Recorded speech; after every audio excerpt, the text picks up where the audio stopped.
So we've looked at creation, we've looked at Abel, and we've looked at Enoch as our first three pictures of grace that we see in Genesis. And as we move to sort of the last subsection of pictures of grace, we're going to look at Noah. And like Enoch, who walked with God and had communion with God, Noah has this same thing. He walks with God and he has communion with God when no one else does. And so that's what faith is, walking when no one else is walking in your direction. So if you want to read this passage, you can go to Genesis 9-7. That's the Noah story.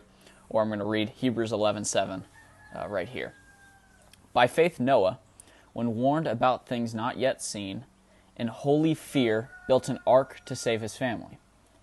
By his faith he condemned the world and became an heir of the righteousness that is in keeping with faith. And then we've got a couple more verses. Romans 4:13 says, it was not through the law that Abraham and his offspring received the promise that he would be heir of the world, but through the righteousness that comes by faith. That's sort of a picture that we're going to look at next time with Abraham. And then Hebrews 10:38, just a little bit before, says, but by my righteousness, that's God, one will live by faith, and I take no pleasure in the one who shrinks back. So, Noah's faith has again another testimony. He found grace. This is the first time the word grace is used in the whole Bible, is in Genesis 7 with Noah. Noah receives grace from God. His faith, rooted in the contrite heart and his humility before God, and evidenced in his daily work and obedience. Every single day he goes out and he builds this ark. It was tested by the opposition and mockery of the world. Imagine, Noah's building this ark. There's probably not a river nearby. There's certainly not an ocean nearby. And Noah's building this massive, massive ark. And I'm sure he received a ton of mockery and a ton of opposition to the world. And by his faith, he not only saved himself, but his entire household. Faith is believing in the seemingly impossible. A flood that was going to cover the entire earth seemed pretty impossible. Building an ark on dry ground. Why would God ask someone to do that? But by faith, Noah believed, and in his humility, he did it. Noah did it by himself. He didn't have the help of course, his friends. He had no friends. All he had was his family. No one followed Noah, but he still had faith, even when no one else did.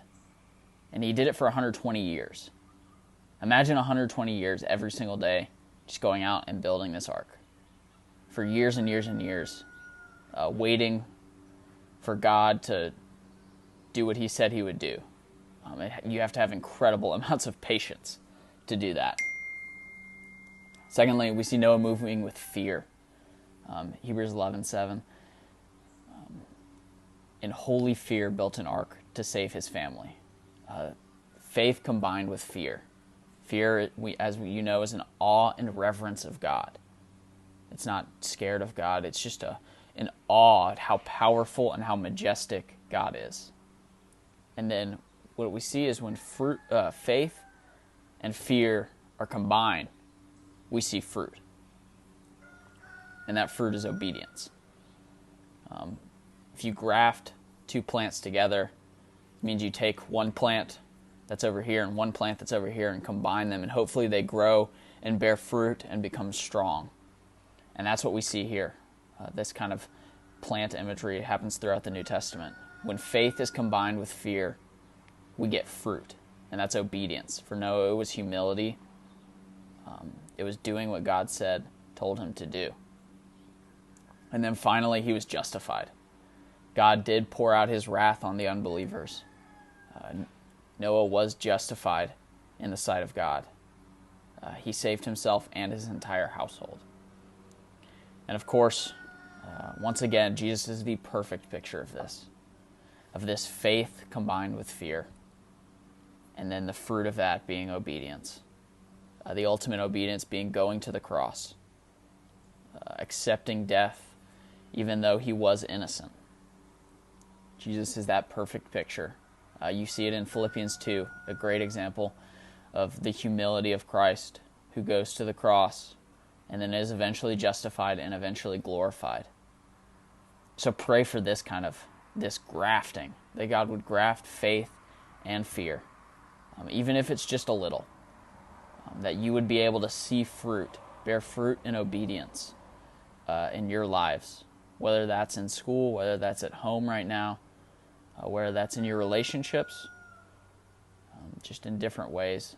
God can help us bear fruit if we have that faith that Noah had, even when no one else does. That faith combined with fear produces fruit, and that's what we're called to bear, and it's what we'll be judged by eventually. So fruit bears obedience, and that's our hope.